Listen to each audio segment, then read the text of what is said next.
For us, in many respects, economic development is critical, and the way in which we talk about this, and this is a great panel you put together, is critical because the old model that took place where we're simply just trying to bring in multinational corporations to provide easier access to extract our money out as opposed to making us drive.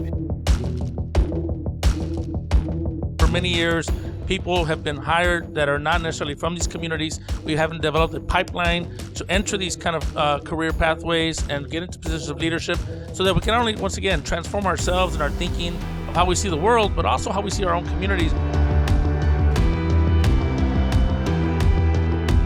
It's important for us to be students of how this works and how capital comes into our neighborhoods and molds how our experiences manifest themselves.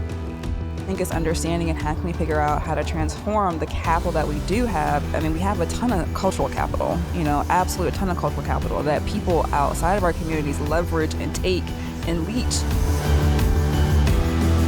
My family, again, this March will be 50 years in this community. But my mom always taught me, the value is in land here, where you're at. We're recognizing that our neighbors aren't even talking to one another, saying, I'm thinking about leaving. Do you, want to purchase the property yourself? It's important that we understand the value of ownership, and it doesn't mean you have to do it individually, as we were talking about earlier. How do we pull our monies together to begin to own the land that we grew up in, that we saw go through so much negativity? And intentionally, everything's programmed. Nothing happens by accident. I think it's an exciting time, but it's also a terrifying time, and is a unique challenge that's going to take thought leadership. What makes an area rich is our ability to tell the story. And when we don't have any means to do that because we have no voice, no civic voice, no people representing us in that way, it really, really kills us.